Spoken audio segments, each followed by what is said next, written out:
Many adofo nyina edi ehyiemu ewo Princess Kitchen so ene meche okwan a mefa so eye me jollof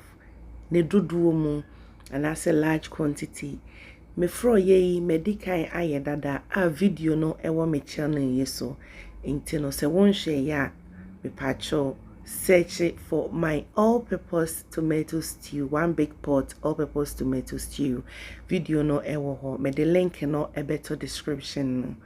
box no emu na obi a akɔhwɛ. Nti ye di kan no we one of the metals a metai use pass me ye jollof ne dodo a me di kan de me fry no egu saucepan no mu a na manoa nsuhye betumi ano awagya so anase wo kettle anase wo pa wo de wo fry na egu saucepan ni mu no na wo de wo nsuo no sensuo nyu sesen na wo de egum na wa mano ehuru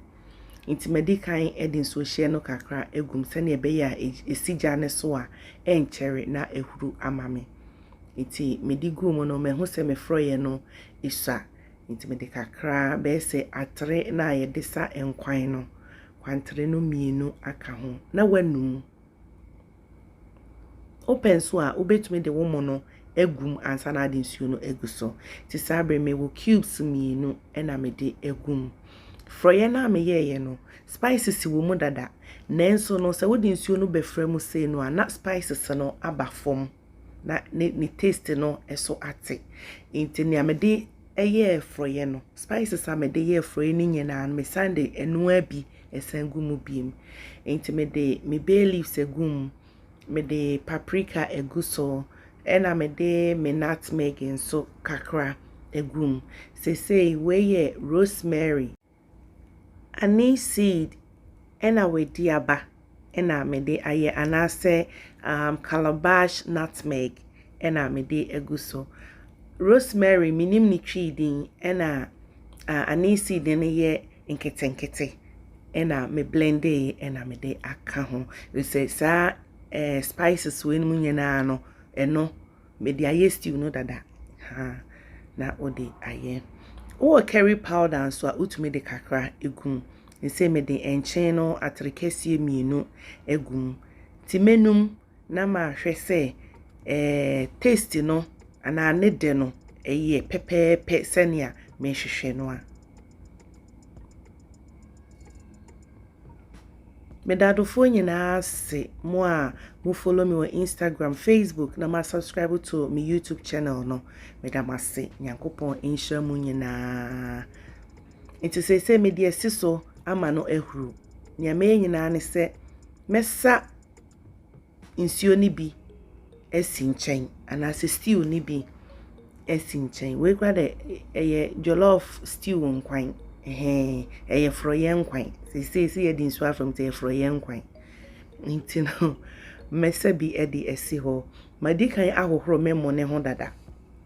ne yetie ne se me no minim emo no se ne etie se pensio minim memo na de bia me no ano nti no minim dodo nso a me pese meye nti me ma measure se bia me use 5 cups and I say 10 cups and one say me de many me de me imagination and a day I measure nti say wow person measure and you can do that why nti me di gumo no me hu say isa emoni swa nti masa akohohoro second one ho e de ababeka ho me di begum kopim say me hu say ensuo no anase ye fro ye nkwan no ene emono afa a bibia eye kama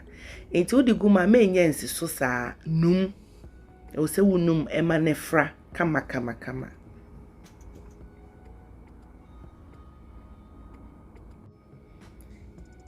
enti menum kakrai me de me soy sauce half cup ebegum nyame ye kwasi broni beka se eye optional enye force se woye nyame ye se wo de soy sauce no ebegu jollof no but me de eya na mepe inti metai edeye de egumi obekoso a enum ana me koso enum kopem se me hu se emo no ene froye no afra yie menum a ma me hu se ensuo no ɛre ansana mejai ede silver niti anane osa me de kata so me de akata so ba sisi an de makahwe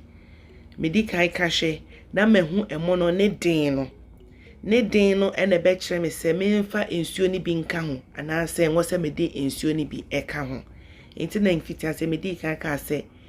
me minimum no se ne a etie enti onipa bia na oba bia no aduane no emono titiro no se wonu a wo na wahu nsuo dodo a ehia eba ne sa wo mo ensei ana wo jollof ensei ti mo amu se eni aye fe aye kama so egusu ehia nsuo enti mekoso ade nsuo no kakra aka ho na manu ena empendo do a wunum na nsuo no erwe wo ho no se uyo bi a wo pe wo jollof no trying ti se ne awachi tie no nyese atam nsuo akombat emu no wo ma won se to da otiti anan se ne ata aka bomu no a sei ena ebo a wo koso anum no ana eye sticky sa ha nti sesi ande mi jesi so emahu nsuo no ewe kakra ena mensan enum ti menum wie dia sesi ase menum wie dia eno ano no na chese makata so na mejai no ama eno ankasa esi so aben kama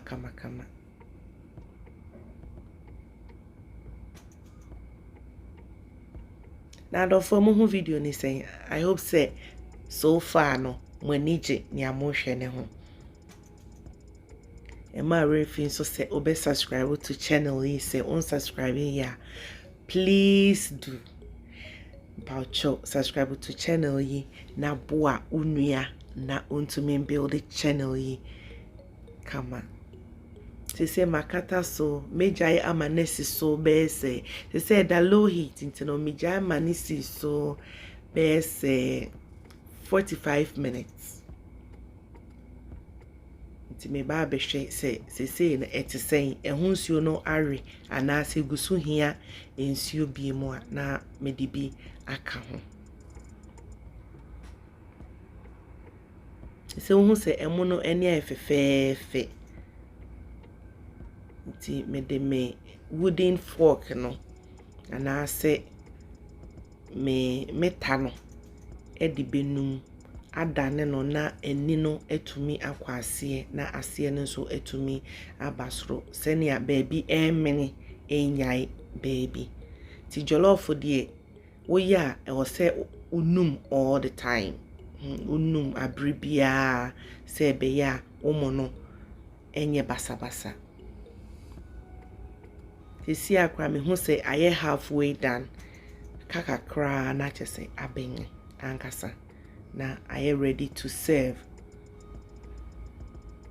tinum no mu kopim se obehu se ni nyina afra yie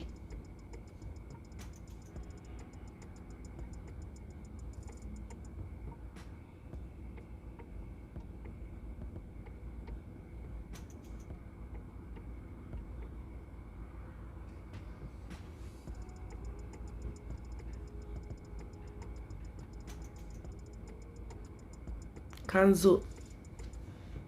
ye kahwe se kanzo no ekoyi a ekahwe ye nso ne hu se ededa na akwam bibia deda so meme enkahwe minister sisi ana me ye nyina ne se me de me wooden spoon no ebe bubo ntokuro ewo emunum saade a me ye eboa kese ewo emunuam vapor na enam ntokuro no no eboa eba emone soro aduane no esoro nti no ebema na ben kama emuni nyina abebin ena se wonua jollof na umo no uhu se edin but ebia se nia etu no wodi nsuo guma emono be basa ububom ntokuro sei no a na wodi ensuo na apese ode gumu no wodi agugu ntokuro na wabobo wo mu no na wakata so ubebie su bie mu no na emono aye kama na ma wo mu no ensei aha eye one secret pa ehu hia Ono a jollof na say jollof e bi etuburo so na wo hwe na wo mo no di nsuo gu so e be basa wo de bubomu ntokro sene am yeye na fa ensuo hie no ensuo hie fa gugu ntokro num no wakata so vapor na efri ntokro mu no e be ben mo na mawa won stress wo ho kra they say ne de mabie so yi a menum yi ntum say aben ankasa me ka hwe no emo no aben aye kama they say there asem bie ne ho medical so ache me chicken na si ho dada nti no me wie a menum wie a me de chicken no ebegu so na vapor na ewo emune mo no etumi ehiti chicken no amame ana aye ne hye amame ansana matete ama adofo edi medamu nyina ase video no aha ena medi ebesi mesre won subscribe to my channel no a mesre bomode ana subscribe ema me why me the recipe so senia me season me chicken na me channel so edi bebre adofo enche nyame ya adoma ebesan ehia ewo me next video so nyame nhyira mo.